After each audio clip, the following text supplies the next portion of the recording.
L'idée va être de comprendre nos intentions sous-jacentes par rapport à l'argent. Qu'est-ce qui nous connecte à ça?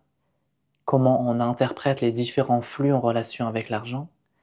Exemple, petit et à l'heure de l'Aïd, je recevais une pièce de 100 dinars, plus beaucoup d'autres.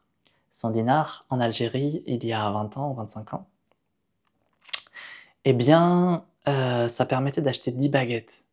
Donc pour un petit garçon de 6 ans et demi, c'est beaucoup, OK? Et ma grand-mère avait piqué cette pièce de mes mains d'une façon très, je dirais pas brutale, mais j'avais perçu beaucoup d'états précaires, peur du manque, agressivité, volonté de prendre et je percevais donc, la peur et l'agressivité dans son geste.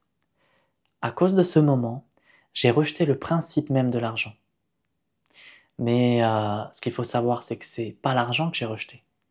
C'est le comportement de peur et de manque qui traversait ma défunte grand-mère. OK, il y a eu d'autres éléments qui m'avaient vraiment choqué.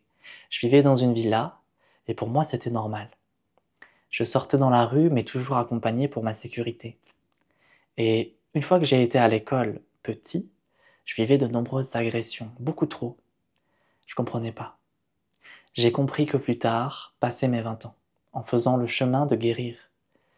Parce qu'en fait, l'écart de richesse rendait les enfants jaloux et donc ils souhaitaient se venger de moi.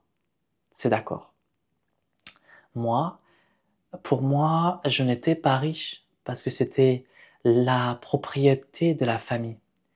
Moi, je voulais jouer, c'est tout. Un jour, et j'avais réussi à esquiver à la surveillance, je m'étais pas enfui, mais on peut dire ça, du cadre en tout cas, et j'ai atterri chez un certain Mohamed. Alors il va pas se reconnaître parce qu'il y en a beaucoup. J'en ai rencontré beaucoup, beaucoup à cet âge-là. Et donc, il m'avait emmené chez lui et j'avais vécu un choc des plus terribles de ma vie et il fait en partie ce que je suis, ce choc, au niveau de mon altruisme. Parce que j'avais découvert une famille entière qui vivait dans à peu près 10 mètres carrés et ils étaient 8 et ça m'avait tellement choqué. Je me souviens, j'en tremblais d'incompréhension. Je regardais cet homme, enfin du coup cet enfant et je lui disais: «Mais tu habites là, vous habitez tous là, mais personne ne travaille chez vous? Qu'est-ce qui se passe? Tu manges à ta faim? Comment ça? Qu'est-ce qui se passe?» Je comprenais rien et il vivait dans une rage et dans une colère intérieure énorme, assourdissante, il voulait se battre avec tout le monde. Donc j'ai aussi enregistré une cassure en lien avec l'argent à ce moment-là, par rapport à la notion d'injustice. Mais tout ça, c'est une mauvaise interprétation. Parce que moi, j'avais enregistré que le problème, c'était l'argent. Le problème, ce n'est jamais l'argent. Parce que l'argent, c'est une sorte de moyen. C'est la même chose qu'un stylo ou un couteau. Un stylo, tu peux faire des poèmes avec, ou écrire des textes qui vont détruire une âme, une personne. Un couteau, tu peux faire de la cuisine de chef, ou bien blesser. Tu vois? L'argent, c'est pareil. C'est un outil. Il faut impérativement qu'on regarde à quoi est connecté cet outil dans notre psyché et dans nos souvenirs. Voilà pourquoi j'avais fait, dans une formation, je vous partageais un exercice qu'il faut faire, qui est celui de lire l'argent intérieurement et d'étudier qu'est-ce qu'il représente pour vous, dans son aspect positif et dans son aspect négatif. Faire une liste de tous les moments qui sont connectés à l'argent, soit positifs, soit négatifs. Parce qu'il y en a sûrement, par exemple, un moment où vous êtes invité au restaurant par vos parents et puis la famille est heureuse et vous voyez que papa régale la famille. Et ces moments généralement connectent à l'abondance et au sourire que permet l'argent comme moyen. Une fois qu'on analyse les différents leviers, qu'est-ce qu'ils représentent, positivement et négativement, c'est déjà un pas immense dans la relation avec soi-même, où on peut petit à petit se comprendre. Et ensuite, s'autoriser à avoir plus d'argent. Donc, plus de moyens. Et finalement, plus de pouvoir, un pouvoir étant la capacité de modifier l'environnement, intérieur ou extérieur, par une action, tout simplement le déploiement d'une intention qui, je l'espère, est positive. C'était tout dans cette vidéo. Ah non, j'avais quoi, une clé que je voulais partager qui est super importante. La clé que je vais partager, c'est la première que je voulais partager. Et là, du coup, je me suis retrouvé à, à aller plus loin que prévu. La clé que je voulais partager est la suivante. À tous ceux qui sont en entreprise, à tous ceux qui ont des clients, d'accord? Vous êtes à la capacité de avoir une relation de client et vous proposez des choses et vous recevez de l'argent pour ces choses. Et plus précisément pour ceux qui sont dans l'accompagnement. Vous savez qu'actuellement, j'ai ouvert une école, le premier cours, c'est demain.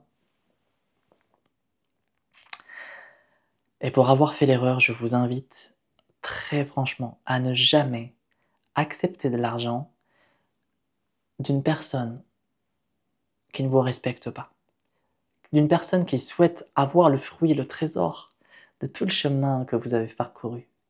C'est un grand chemin. Donc cette personne veut gagner du temps, elle veut ce trésor, elle veut, et elle est prête à payer de l'argent pour ça. Mais vous allez observer dans plein de petites choses que ce n'est pas fluide, que ce n'est pas rapide. Peut-être que vous êtes immensément sage, avec beaucoup de recul, et que vous vous dites: j'accueille, j'accepte l'humain, je lui donne une chance, je peux faire de mon mieux, etc., etc. Toutes ces pensées positives qui enrobent, qui mettent du baume et qui sont importantes. Mais des fois, ce n'est pas la bonne réponse. Parfois, la bonne réponse, très souvent, c'est la fermeté. Pourquoi je dis ça? Parce que si on accepte une relation de dépendance, petit à petit on manque d'intégrité, et à chaque fois qu'on accepte de l'argent pour une relation qui est un contrat, parce qu'on a des contrats avec nos clients, quels qu'ils soient, eh bien on rentre dans un chemin toxique. Et cette personne sur le plan énergétique commence à nous prendre de l'énergie. On commence à se sentir un peu en colère, on commence à se sentir pas respecté, on commence à sentir que la vie n'est pas légère. Et on se dit oui, mais je dois quand même accepter parce que j'ai besoin de cet argent pour payer mes factures. Et j'en passe, et j'en passe. Et c'était l'erreur que je faisais, je pensais ça, que je devais accepter cet argent. Malgré le poids lourd que ça mettait sur mes épaules. Mahavatar Babaji m'a instruit et m'a tout simplement dit que c'était une erreur.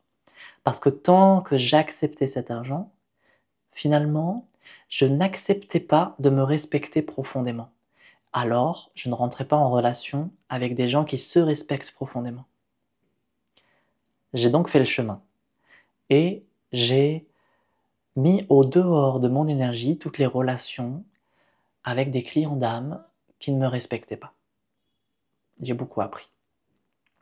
Et qu'est-ce qui s'est passé?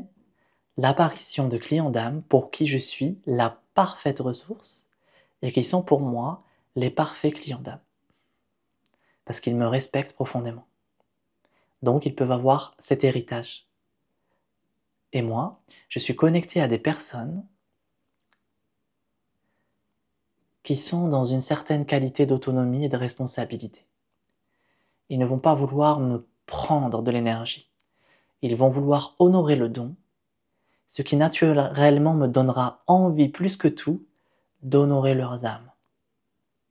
Et maintenant, je suis entouré de 100% de clients d'âme qui m'aiment, qui respectent mon travail. Et donc je vis dans un état de bonheur et de légèreté par rapport à ma santé financière et à ma santé professionnelle. Je souhaite partager cette clé qui est inestimable pour moi parce qu'elle m'a complètement donné une nouvelle vie sur le plan relationnel avec mes clients d'âme et donc aussi au niveau de mon porte-monnaie. Je vous envoie tout mon amour. N'hésitez pas à poser vos questions, les questions reçoivent des réponses et ou même des réponses en vidéo. Si vous souhaitez intégrer ma newsletter, rendez-vous sur mon site ismaelguiri.com. À visiter également mon dernier film qui parle de ma retraite au Sahara. Je vous envoie tout mon amour. Ismaël Guéry, serviteur du Haut-Dharma.